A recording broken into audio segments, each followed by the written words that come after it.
Nah, di halaman berikutnya. Nah, halo, di halaman berikutnya, Bu. Ngenes kita sampai di sini, Bu. Tapi ini bukan hal baru. Dulu awal kurikulum 13 sudah rame ini diskusi yang beginian. Ya. Ayo kita baca sama-sama. Ini saya enggak ngarang ini, copy paste saja nih. Satuan pendidikan memiliki keleluasan untuk menentukan kriteria kenaikan kelas. Satu, ya. Satuan pendidikan punya kewenangan untuk menentukan kriteria kenaikan kelas. Penentuan kenaikan kelas dilakukan dengan mempertimbangkan laporan kemajuan hasil belajar siswa, ya rapot itu tadi, dan juga ekstrakurikuler, prestasi-prestasi yang lain itu juga bisa kita jadikan sebagai bahan penentuan kriteria kenaikan kelas. Halo, misalnya kita tentukan nilai minimal dari rapot akhir 70. Kemudian ada kriteria lagi di sampingnya. Apabila siswa tamat Al-Qur'an, apa namanya itu ya? Takfiz sekian bab, maka dia walaupun 70 nilainya dia juga bisa naik. Oh, ternyata walaupun kurang dari 70 ternyata dia ini punya prestasi olahraga, misalnya juara nasional misalnya. Itu dapat dipertimbangkan di dalam kriteria kenaikan kelas, bab nyusun kriterianya gitu. Apabila siswa memiliki nilai atau memiliki juara nasional olahraga atau juara apa, tidak harus minimal 70 misalnya lah, Bu, gitu ya. Halo, panjenengan itu yang bebas menentukan, karena di sini disebutkan untuk menilai capaian dan belajar peserta didik sebagai dasar penentuan kenaikan kelas dan seterusnya berdasarkan penilaian sumatif. Penilaian pencapaian hasil belajar peserta didik untuk kenaikan kelas dilakukan dengan membandingkan capaian pembelajaran dengan tujuan. Pembelajaran berdiferensiasi. Nah, ini tadi, Bu, halo yang diskusi tadi ya. Pembelajaran terdiferensiasi sesuai dengan capaian peserta didik. Salah satu praktek dalam kurikulum Merdeka dianjurkan dalam kurikulum Merdeka. Penggunaan fase dalam capaian pembelajaran adalah salah satu alasan mengapa peserta didik dan seterusnya. Yang penting di sini di rapot belum memenuhi yang sudah kita tentukan minimal. Tetapi kita kan ada kriteria lain tadi gitu loh, Bu ya. Ada kriteria lain, maka di sini pertimbangannya peserta didik dapat dipertimbangkan naik kelas berikutnya dengan pendampingan tambahan untuk menyelesaikan tujuan pembelajaran. Sorok guru ya. Halo. Jadi di sini artinya walaupun dia kurang secara capaian, sekolah dapat mempertimbangkan dia untuk naik kelas. Judulnya, kesimpulannya di dalam kurikulum Merdeka ini sepertinya tidak ada siswa yang tidak naik kelas. Karena kita sudah melakukan formatif untuk memperbaiki. Formatif ini, caraku sing salah. Formatif ini arek gak iso maca. Formatif ini arek gini kan ya. Iya. Coba kita lihat lagi, ini contoh isu ya. Ini contoh isu ya. Halo. Tapi kembali lagi bahwa satuan pendidikan punya kewenangan menentukan kriteria. Ya.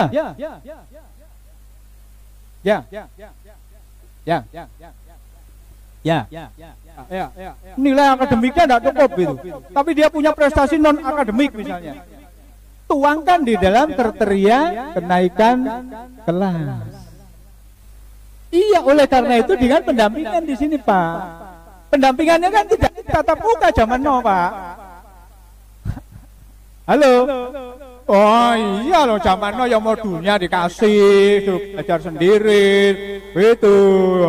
Soro dadi guru iki ya, halo. Soro guru ya, halo Pak. Ya, saya cuma bisa ngomong doang loh ya, menginspirasi ya. Di sini bahwa panjenengan pendidik dan sekolah punya kewenangan. Tentukan kewenangan itu panjenengan di awal berat. Kalau sudah ditentukan, ya itulah garis kita. Nah, ini contoh berikutnya loh, Bu. Halo. Ini contoh berikutnya, Pak. Ya. Ya. Peserta didik mempunyai masalah absen atau ketidakhadiran yang banyak. Banyaknya jumlah ketidakhadiran disepakati di sekolah satuan pendidikan. Artinya sekolah kan minimal hadir sekian persen kan gitu kan ya. Oh ternyata dapat dipertimbangkan melalui alasan ketidakhadiran. Jika peserta didik karena kondisi keluarga tertentu maka dia dipertimbangkan untuk naik ke kelas dengan catatan khusus. Halo Pak. Loh iya lah Bu. Yang mendampingi guru loh ya, bukan pengawas loh ya. Pengawas ngomong doang ya, pengawas dampingi gurunya nanti. Panjenengan bekerja gini, saya mendampingi di sebelahnya. Itu ya. Oke. Nah. Jika alasan ketidakhadiran karena malas, meskipun kecil kemungkinan untuk naik kelas, peserta didik tetap dapat dipertimbangkan naik kelas. Loh. Ya apa sampean? Mari ngono yang di belakang BK komentar. Lek ngene carane, Pak. Ndak nyambut gawe aku percuma. Loh, mohon maaf, Pak. Halo. Saya paham apa yang Ibu BK mau angkat tangan itu tadi. Ya. Oh, kan kriminal ya males itu loh ya males itu temen lah ya tanda petik ini Bu tanda petik ini malas ya. Gimana ya kurang lebih begitulah Bu ya kriminal tapi ternyata dia juara bola nasional lempar lebeng dapat emas membawa nama baik sekolah. Apakah panjenengan tego arek gak usah naik kelas? Karena dia kemarin tampil di kejuaraan nasional, dia dapat kalungan emas. Ibu kepala sekolah juga mendampingi. Bukan hanya ibu kepala sekolah, kepala dinas. Sampai pulang ke Bangkalan disambut oleh bupati, diarak oleh bupati. Ternyata judulnya nggak naik kelas. Apa kata dunia Bu? Ya. Halo, apakah kemudian tidak naik kelas itu bisa menentukan nasibnya dia ke depan? Belum tentu juga kan? Belum tentu juga kan? Ya. Halo, ya Pak? Mana? Ya. Mohon maaf semua karena saya guru yang agak aneh ya. Apakah hal seperti ini tidak akan menjadi bumerang bagi negara kita? Yang pertama adalah kita harus sadar bahwasanya memang karakter anak berbeda tapi prinsip dasar itu harus sama. Satu, contoh saja, kalau kita membuat rendang, kita membuat soto, kita membuat adun, bumbu dasarnya sama. Apa itu? Bawang putih, bawang merah. Kan? Nah, kalau kita membimbing mereka untuk menjadi rendang, maka kita tambahi cabai dan juga laos. Ibu lebih tahu lah. Oke. Kemudian kalau umpamanya kita ingin membuat soto, bumbunya tetap sama, yaitu bawang dan brambang. Oke. Tapi dipolah dengan yang berbeda. Lah, kalau umpamanya kita menghilangkan prinsip dasar seperti bumbu tersebut yang sebagai dasar, bumbu bawang merah dan bawang putih karena ia adalah seorang atlet, apakah itu akan menjadi bumbu soto? Ini adalah soalnya begini Pak, kita tahu bahwasanya Indonesia merdeka, kemudian setelah itu ada reformasi. Kita harus tahu bahwasanya reformasi di tangan kita sama dengan kita memberikan pisau kepada anak TK. Kita belum siap untuk reformasi, dan itu pun yang terjadi pada kurikulum merdeka kita. Kenapa? Karena anak kita belum siap untuk dimerdekakan, tapi kita sudah bisa memerdekakan. Yang terjadi bukan malah menjadi sesuatu yang hebat, malah akan menjadi bumerang bagi negara kita. Soalnya begini Pak, bagi mereka yang sudah siap seperti negara-negara maju, Amerika yang sudah prinsip dasarnya dengan menggunakan kurikulum merdeka it's okay bagi Amerika. Kenapa? Karena mereka sudah punya dasar yang paling indah. Dan lagi kita mengadopsi kurikulum hanya setengah-setengah, Pak. Contoh, kita berdasarkan Finlandia katanya kurikulum 2013, tapi kita hanya setengah mengambilnya. Kenapa? Karena di Finlandia mereka menggunakan sistem semester, bukan kelas. Kalau seperti itu kan sepertinya kita bunuh diri, Pak. Bukti yang paling otentik adalah kegagalan kurikulum K13. Kenapa? Karena kami menganggap, saya pribadi menganggap kurikulum terbaik adalah KTSP dan CBSA. Dan K13 adalah bunuh diri yang tidak pantas lah seharusnya. Kenapa? Karena kita tidak siap untuk seperti itu, tapi kita ajarkan. Kalau umpamanya kita ingin mengadakan kurikulum merdeka, semuanya juga harus dirubah. Salah satunya adalah sistem kelas menjadi sebuah semester. Ingat Pak G, bisa jadi ini adalah sebuah bumerang. Dan itu tidak mungkin dulu, kata Pak Nuh dan juga semua pembimbing kami. Bisa jadi kata-kata sampean ini 5 tahun lagi bisa menjadi bumerang untuk generasi kita. G, mohon maaf, ini adalah curhat dari saya sebagai guru. Pak Samsul Ma'arif, ya, tepuk tangan buat Pak Samsul Ma'arif, luar biasa ternyata pandangan beliau ini ya. Kasih kemarin juga menyampaikan hasilnya sebuah proses pendidikan itu baru kita ketahui sekian yang akan datang. Itu kata Pak Kasih kemarin ya. Yang kedua Bapak Ibu, dalam hal ini Bapak Ibu sebagai pendidik dan satuan pendidikan diberikan keleluasaan, kewenangan untuk menentukan kriteria. Apabila Bapak Ibu di SMK 2 sepakat misalnya ini menurut saya, maka berlakulah ini gitu loh Pak. Yang pertama.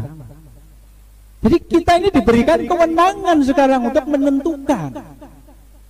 Kalau kiranya menurut Pak Samsul dan kawan-kawan ini enggak pantas untuk naik kelas, ya tetapkan itu sebagai kriteria. Kalau sudah ditetapkan sebagai kriteria, pengawas pembina kan tinggal tanda tangan doang Pak, mengetahui gitu loh. Contohnya Pak ya. Jadi Bapak diberi kewenangan gitu ya.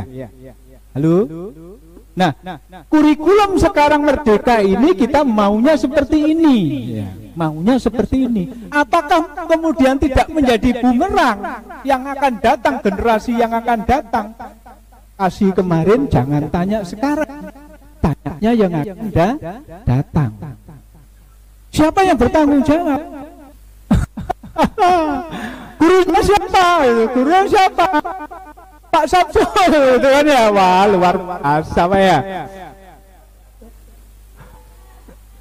Merdeka, merdeka. Halo. Ya. Merdeka, tepuk tangan buat Pak Samsul ya.